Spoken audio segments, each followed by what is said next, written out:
Hey, how's everybody doing today? I just wanted to take a few minutes on this particular Monday to just check on you and encourage you during this time and transition that we're going through.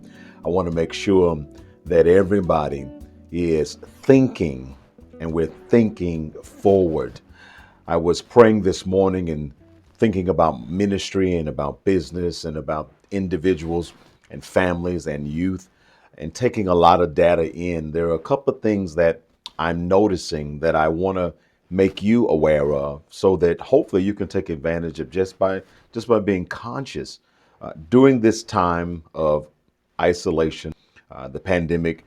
There are a lot of different nuances that are happening that or throwing some people outside of their comfort zone.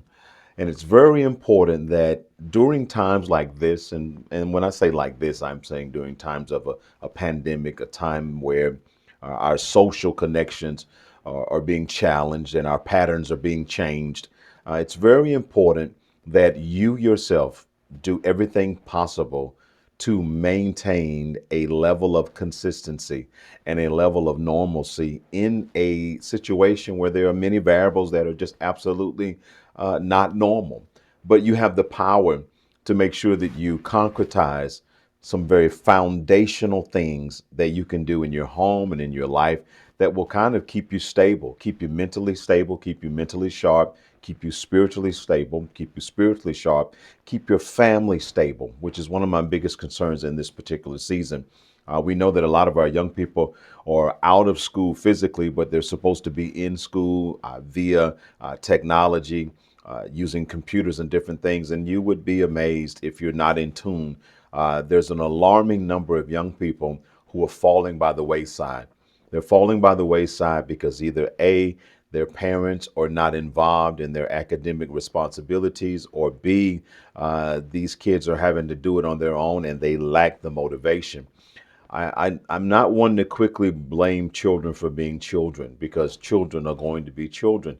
It is not normal for a young person to have an extremely disciplined mindset where they will do schoolwork on their own outside of school. Now, there are those rare anomalies. There are those wonderful students that we have that do it on their own. They're self-motivated. And as far as a parent is concerned, it takes very little motivation or very little management because they have something internally. I need you to know, though, that's rare.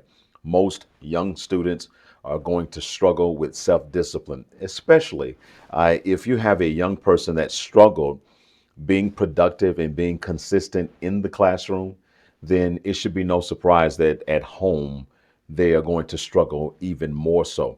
But this is where parents have to be parents. This is where we have to step up and make sure that we're holding our children's feet to the fire, that we're getting the assignments done. Now more than ever, parents need to be in direct contact with their teachers. Need to be in direct contact with their teachers because your child may be sitting at a computer pretending like they are turning in assignments and they're not turning in anything.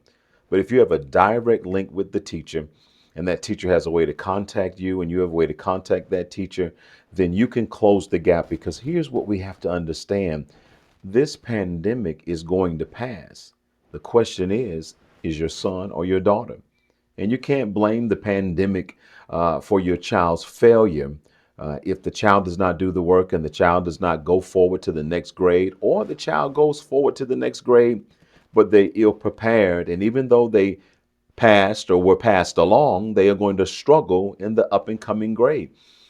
It's very critical that all of us, young, old, single, married, whatever, it's very critical that during this time we think forward. Do not allow this to become your new norm. Do not become so adjusted that you miss out on what you could have become and what you could have accomplished when everything returns back to social gathering and people start back working their jobs and we are returning to a sense of normalcy. And then when that happens, you want to be one of the people who's not behind the eight ball. And I'm concerned that there are going to be so many people that are going to be so far behind intellectually, far behind socially, far behind financially, far behind spiritually, which is also one of my great concerns. Folks, you have to listen to me, and I hope that you can trust the God in me that is speaking to you right now. We cannot take this abundance of leisure time and abundance of additional time for those that are not working or those that are home more than often. And we can't take all of this time and use it to fill our minds and our hearts and our spirits with entertainment. There are so many people that are binging on this show and that show, and they're looking for recommendations. What's good to watch on television? Listen, I'm not anti entertainment. I love entertainment just as well as anybody. But I understand the human construct it must maintain a balance, for when it does not have a balance, it will malfunction. And I am concerned that many of us, young and old, are venturing into the realm of overload, where we're just being entertained, where we're eating and eating and eating, but we're not exercising. We're overindulging in a lot of the things that require discipline, so that when this thing is over, you aren't 20 pounds overweight. You haven't put on another 20 pounds. When this thing is over, your spirit has been dampered because you haven't fed yourself spiritually. You've just kind of just fallen by the wayside because you maybe have come so accustomed to going to church and having that church construct. There's one thing that really strikes me now more than ever, and I want to share this with you. I believe that the pandemic reveals the truth about who we are and who we were all along before we got to this moment. This pandemic reveals the truth about your spirituality more than anything else ever will. And right now, there are a lot of folks who are not growing spiritually. Oh, you're watching live on social media and you're tuning in when pastor does Bible study, but that's a fraction of the time that you have compared to all the other time that you have available. And if you're not leveraging that time, then when this is over, you're going to be in a spiritual deficit.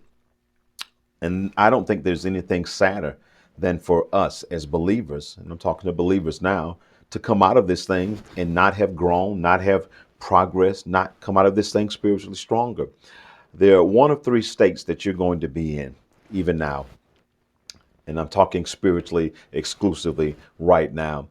Either you're going to grow exponentially during this time, or you're going to maintain what you had achieved and who you were spiritually, or you're going to lose. You're going to miss a step. You're going to fall backwards. I tell people all the time, I would love to see you grow during this season. But listen, at a bare minimum, if you don't grow during this season, the least you can do is maintain.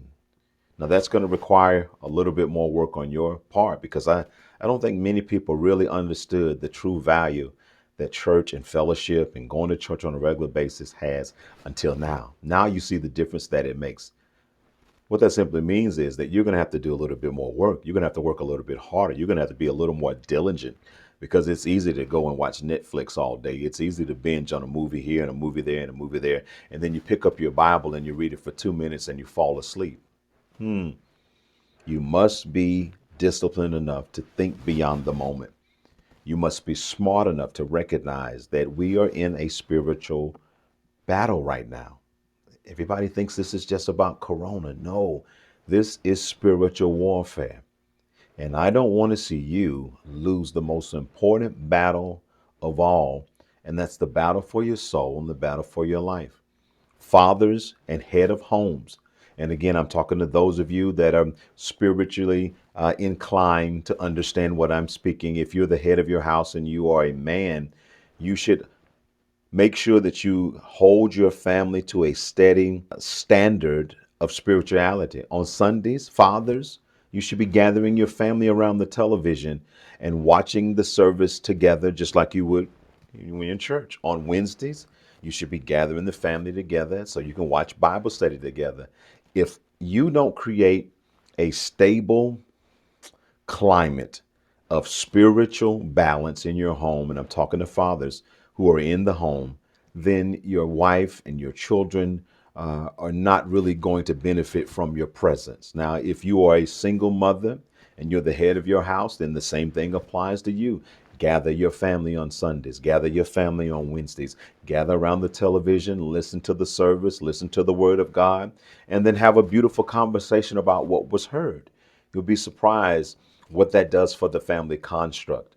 You'll be surprised what it does for you because you are maintaining some semblance of regularity. You're maintaining some semblance of a spiritual construct in the home. And that is one of my concerns. I have many today, as you can see. I'm concerned about spiritual development. I'm concerned about our youth and their academic progress or lack of progress during this time of alternative education. And I'm just concerned about us as a whole as it relates to what are we doing with this time that we are not accustomed to having.